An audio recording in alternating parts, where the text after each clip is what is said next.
Yeah, to lose weight. I lost 20 pounds within the last about month or 4 or 5 weeks. And I wasn't trying to lose 20 pounds. I was trying to lose about five. Well, I wanted to see how much I could lose because I was 5 pounds over what I was supposed to be. So I went ahead and did the intermittent fasting. I only did it, like 3 days out of the week. And what intermittent fasting is to go 12, 14 hours without eating. So it doesn't matter what time of the day that is to you. You would probably want to tailor it depending on what it is that you do.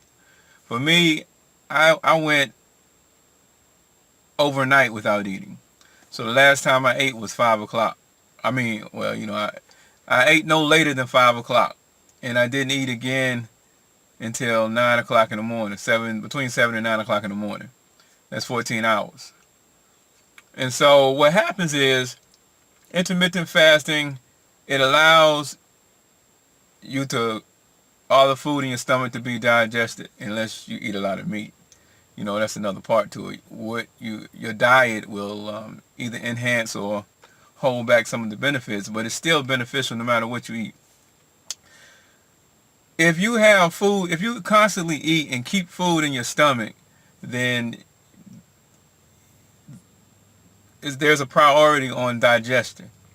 If you allow enough time for the food to be digested, then the body begins repairing the cells.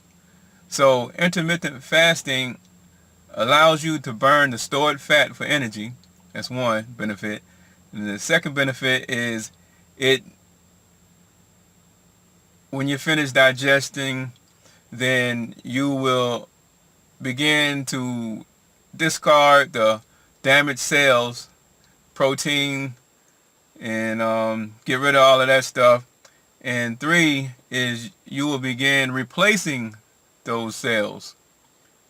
So that's the benefit of intermittent fasting. And a guy that came to the meeting last night, he said he had been doing basically the same thing, and he lost weight. He didn't know what the word was, but he had been going for periods of time without eating. And the thing is, I got to apologize for some people. Yeah, I got the book. In this book that I wrote, Transforming the Mind to Overcome Adversity, I had said, I didn't make it up. It's something that I had read then, is that, and you will still see it being written now, is that to eat smaller portions more frequently throughout the day was the best way to lose weight. Now it does work because I lost a total of 50 pounds that way.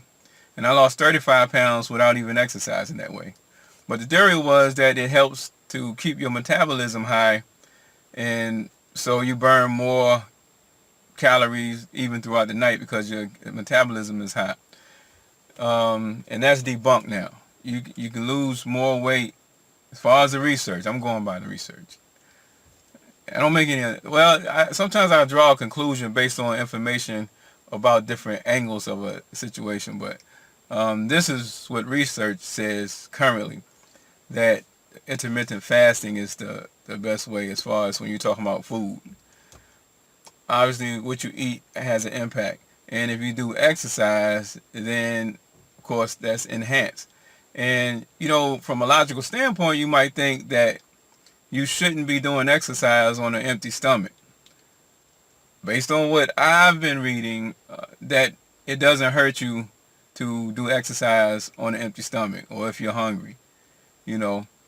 All it means is that you will burn even more of the stored fat. So if you're trying to shred, you're trying to get definition, then intermittent fasting is the way to go. And to not eat food before working out is the way to go, because then you're going to burn off the excess fat. If you have food, if you're consistently eating throughout the day, then you'll be burning the food that you intake for fuel instead of the stored fat. You know what I mean? So that's that. I wanted to share that with you. I have something else to share with you. I'll do it in another video because this one already has gone longer than I had wanted it to.